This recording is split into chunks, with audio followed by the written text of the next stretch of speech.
जून 2017 उत्तर प्रदेश के उन्नाव जिले में एक ऐसी घटना घटती है जो आज के दिन इंडिया में काफी नॉर्मल सी बात हो गई है। Rape in India is normal, isn't it? According to the report of NCRB, 29,670 rape case reported in the year of 2023, जो कि recent डेटा है क्योंकि ये डेटा 2025 सितंबर को रिलीज हुई है। इससे हमें ये पता चलता है कि इंडिया में लगभग 80 से लेकर 90 लड़कियों के साथ रोजाना रेप होता है एंड जो रेपिस्ट होते हैं वो विक्टिम के जान पहचान वाले ही होते हैं। इस रिपोर्ट में जो शॉकिंग बात सामने आई है वो ये है कि रेप केस में कन्विक्शन रेट जो है वो मात्र 30% है, यानी कि ना के बराबर। बट आज की ये जो कहानी है सिर्फ एक रेप केस को लेकर नहीं है, बल्कि ये कहानी है कि पुलिस कानून का मिसयूज कैसे किया जाता है, लॉ के लूपहोल्स का यूज कैसे किया जाता है, और जो कानून है वो कोर्टरूम के बाहर आते ही कैसे दम तोड़ देती है।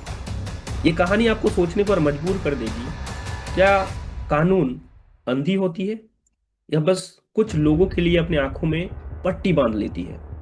तो ये केस शुरू होता है जब 4 जून 2017 को एक 17 साल के माइनर लड़की को उनके दूर की चाची शशि सिंह के द्वारा वहां के जो एमएलए हैं, पर्टिकुलरली बेंगमारू असेंबली के एमएलए कुलदीप सिंह सेनगर के घर उनको ले जाया जाता है काम दिलाने के बहाने, and there she was gang raped.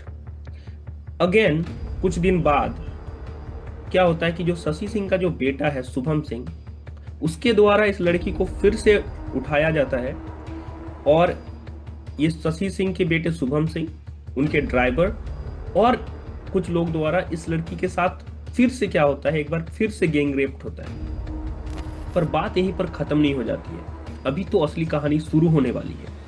जब ये लड़की अपने पिता के साथ अपने नजदीकी पुलिस स्टेशन, पर्टिकुलरली माकी पुलिस स्टेशन में अपना जो एफआईआर है वो रजिस्टर कराने जाते हैं, तो यहाँ पर इनका एफआईआर लिखा ही नहीं जाता है, क्योंकि कुलदीप सिंह सेनगर उस समय वहां पर एमएलए थे, बीजेपी के सीट से वो जीत के आए थे और इससे पहले भी वो 4 बार एमएलए रह चुके हैं अलग अलग पार्टी से। वो कांग्रेस से भी एमएलए रह चुके हैं, समाजवादी पार्टी से भी एमएलए रह चुके हैं। और अगर आप myneता.com पर इनका अगर जो प्रोफाइल है वो चेक करने जाएंगे तो आप देखेंगे कि इन पर एक क्रिमिनल ऑफेंस भी रजिस्टर है गवर्नमेंट ऑफिशियल्स और पुलिस वालों को धमकाने को लेकर। तो अब समझ सकते हैं कि इनका कितना दबदबा है उस जगह पर। तो इसीलिए पुलिस क्या कर रही थी, इन पर एफआईआर लिखी नहीं रही थी। फाइनली 20 जून को इन पर एफआईआर लिखा जाता है। एफआईआर नंबर है 0177 और एफआईआर जो रजिस्टर किया जाता है वो किया जाता है आईपीसी के सेक्शन 363, जो कि किडनैपिंग को लेकर चार्जेस रजिस्टर करती है, और सेक्शन 366 किडनैपिंग, अबडक्टिंग और किसी भी लड़की को मैरिज के लिए कंपेल करना, उस पर रजिस्टर होती है। और केस रजिस्टर होता है शुभम सिंह, अवधेश तिवारी और ब्रिजेश यादव पर। अब देखेंगे कि अभी तक जो केस रजिस्टर हुआ वो कुलदीप सिंह सेनगर पर हुआ ही नहीं। जब इनके परिवार के द्वारा बार बार पुलिस स्टेशन में कुलदीप सिंह सेनगर के नाम को एफआईआर में दर्ज करने की बात कही जाती है, तो इनको कुलदीप सिंह सेनगर के द्वारा भी काफी थ्रेट मिलना स्टार्ट हो जाता है। ऐसे ही समय बीत जाती है और अप्रैल 3, 2018 को एक अलग ही वारदात होता है।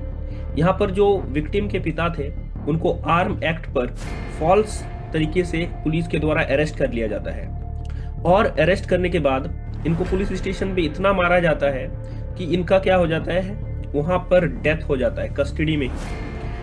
ये लड़की जब इनके पिता को अरेस्ट किया जाता है, फिर 8 अप्रैल के दिन सीएम योगी आदित्यनाथ जी के घर के पास जाकर अपने आप को आग लगाने लगती है। Literally she said herself on fire. तो यहाँ पर एक व्यक्ति को गिरफ्तार कराने के लिए एक महिला जो कि रेप विक्टिम है, उनको सीएम के घर के पहले क्या करना पड़ रहा है, आग लगाना पड़ रहा है, ताकि उस आदमी को अरेस्ट कम से कम कर लिया जाए। ये सब देखते हुए Allahabad high court finally police से इस केस को सीबीआई को ट्रांसफर करती है और सीबीआई को बोलती है कि आप कुलदीप सिंह सेनगर को क्या करो, अरेस्ट करो।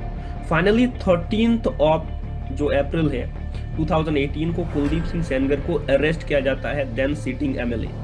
और ये बात इतनी बड़ी थी कि इसको इंडियन मीडिया नहीं बल्कि पूरे वर्ल्ड मीडिया इस न्यूज को कवर कर रही थी कि कुलदीप सिंह सेनगर क्या हुए, अभी arrested later today and will also be produced in court. हो गए हैं। So this is showing how the power politics, how police work in India. If you are a political person, आपके पास पॉलिटिकल बैकअप है, तो कानून आपके लिए नहीं है, पुलिस आपके लिए नहीं है। आप कुछ भी कर दो, आपको पुलिस पकड़ेगी ही नहीं। जब इनका केस इलाहाबाद हाई कोर्ट में चलने लगता है, और एक दिन क्या होता है कि ये लड़की अपने दो मौसियों और अपने वकील के साथ क्या करती है, इलाहाबाद हाई कोर्ट जाने लगती है। और बीच में क्या होता है कि इनका जो गाड़ी था, उनको ट्रक के द्वारा टक्कर मारा जाता है। इस टक्कर में इनकी जो दो मौसिया थी, उनका वहीं पर स्पॉट में ही डेथ हो जाता है। इस लड़की को काफी ज्यादा चोट आती है, उनके जो लॉयर है उनको भी काफी ज्यादा चोट आती है। और बाद में ये पता चलता है कि ये जो ट्रक था, उनका नंबर प्लेट ही नहीं था जब टक्कर मारा गया था। तो ये केस भी एक तरह से उसी केस से क्या किया जाता है, जोड़ दिया जाता है। और जब इस लड़की का बयान लेने सीबीआई जाती है, क्योंकि अभी तो केस ट्रांसफर हो गया था सीबीआई को पुलिस से, तो सीबीआई वाले इनसे ऐसे बात करते हैं कि और कितने लोगों को फंसाओगे आप। लिटरली ऐसे, मतलब ये स्टेटमेंट दिया गया है जो आप जजमेंट पढ़ेंगे उसमें, कि आप कितने लोगों को और फंसाओगी। तो इस लड़की ने जो रिसेंटली अभी न्यूज़ पिंच को अपना इंटरव्यू दिया है, उसमें इन्होंने कहा कि मेरे पूरे शरीर में स्टिचेस लगे हुए हैं, रॉड डले हुए हैं। यहाँ तक कि जो सीबीआई का आईओ जो है, वो भी कुलदीप सिंह सेनगर से क्या हुआ है, मिला हुआ है। ऐसा उनके द्वारा आरोप लगाया गया सीबीआई पर भी, कि सीबीआई हमारा केस ठीक से लड़ ही नहीं रही है। इस लड़की का जो केस है वो सीबीआई लड़ रही है, CBI versus Kuldeep Singh Sengar. Finally ये लड़की क्या करती है, सुप्रीम कोर्ट के जज को लेटर लिखती है। और उस समय के जो हमारे चीफ जस्टिस थे, वो इस लेटर पर एक्शन लेते हुए इस केस को इलाहाबाद हाई कोर्ट से दिल्ली के ट्रायल कोर्ट में शिफ्ट करती है, 30 हजारी कोर्ट। और उनको ये कहा जाता है कि आप 45 डे के अंदर इसके ट्रायल को क्या करें, कंप्लीट करें। अब केस 30 हजारी कोर्ट में आ गया था, तो 30 हजारी कोर्ट क्या करती है, इस ये जो केसेस थे, इसमें टोटल 5 केस थी, रेप केस, उन कस्टोडियल डेथ और जो एक्सीडेंट है, ये सब मिला के सारे केसेस को यहाँ पर सुना जाता है। फाइनली दिसंबर के महीने में इस केस का जो रेप केस था, उस पर वो क्या करते हैं, वहां पर सजा सुनाया जाता है। और इस केस में कुलदीप सिंह सेनगर को विक्टिम पाया जाता है, और इनको पॉक्सको के सेक्शन 5C एंड 6 के अकॉर्डिंग क्या किया जाता है, इनको सजा दी जाती है। और सजा में इनको लाइफ इम्प्रिजनमेंट मिलती है, और साथ ही साथ इनको 25 लाख रुपए का फाइन भी होता है, जिसमें 10 लाख रुपया विक्टिम के घर को देना था और 15 लाख रुपया उत्तर प्रदेश गवर्नमेंट को देना था, क्योंकि गवर्नमेंट ने इनके केस को क्या किया था, लड़ा था शुरुआती फेज में।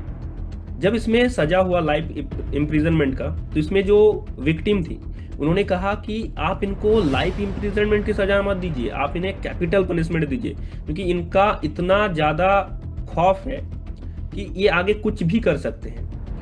तो ये सब बात देखते हुए सुप्रीम कोर्ट के डायरेक्शन के अकॉर्डिंग इनको, इस लड़की को CISF का प्रोटेक्शन भी दिया जाता है।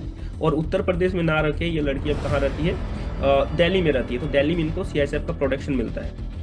तो आपको क्या लगता है, एक व्यक्ति जो इतने दिन पुलिस को कंट्रोल कर रही थी, जिनको गिरफ्तार भी नहीं किया जा रहा था पुलिस के द्वारा, जो सबूतों को इतना टेम्पर कर रही थी, उनको लाइफ इम्प्रिजन मिलने के बाद ये चुप बैठेगा? तो चुप तो ये नहीं बैठेगा। तो ये क्या करते हैं, ये अपील डालते हैं हाई कोर्ट में। और मैं आपको बता दूं कि मार्च 2020 में क्या होता है, इनको गिल्टी पाया जाता है एक और केस को लेकर, जो कस्टोडियल जो डेथ था इस विक्टिम के पिता का, उस कस्टोडियल डेथ में भी क्या होता है, इनको विक्टिम पाया जाता है और इनको 10 साल की सजा होती है। क्योंकि रेप केस में पहले ही इनको सजा मिल गया था लाइफ इम्प्रिजनमेंट का, कि काफी ज्यादा है 10 साल से, तो उनको लाइफ इम्प्रिजनमेंट ही क्या करना था, काटना था।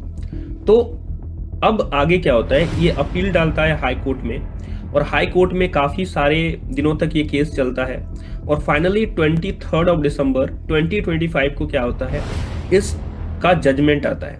और जजमेंट में एकदम ही चीजों को बदल के रख दिया गया था। इसमें जो लाइफ इम्प्रिजनमेंट का सजा इनको मिला था, उनका वो जो सजा है उसको उन्होंने बर्खास्त कर दिया। इनको कहा कि ये लाइफ इम्प्रिजनमेंट, इनको सजा नहीं हो सकती है। और उन्होंने क्या कहा, दिल्ली हाई कोर्ट ने, उन्होंने कहा कि जो ट्रायल कोर्ट है, जिन्होंने पॉक्सो का सेक्शन 5C के अकॉर्डिंग इनको सजा दी है, जो कि बात करती है aggravative penetrative sexual assault by public servant, और उन्होंने कहा था कि क्योंकि एमएलए जो कि पब्लिक जो है उनके द्वारा चुना जाता है, उनके बातों को वो रखता है, तो इसीलिए इनको एक पब्लिक सर्वेंट मानना चाहिए।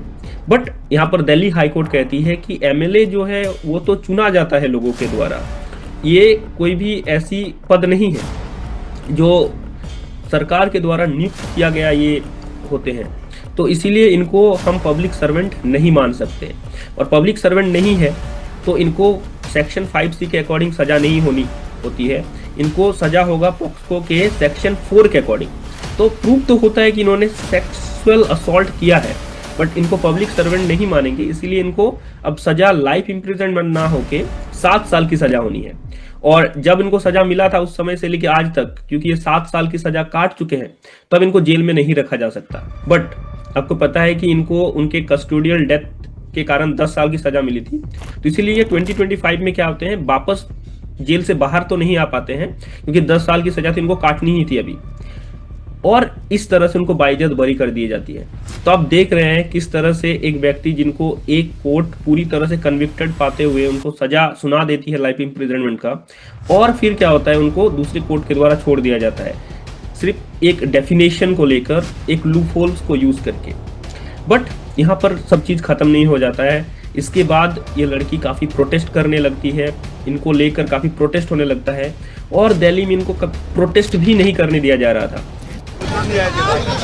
ठीक है, 10-20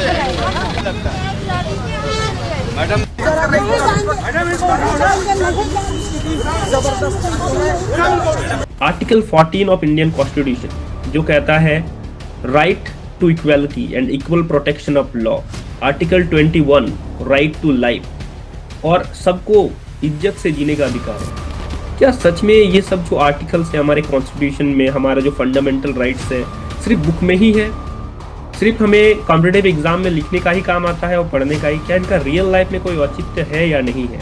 आज तो यही सवाल खड़ा हो जाता है, क्या हम सच में डेमोक्रेटिक कंट्री में रहते हैं, या फिर एक ऐसी कंट्री में रहते हैं जहां जिसके पास पावर है वही सब कुछ कंट्रोल करेगा?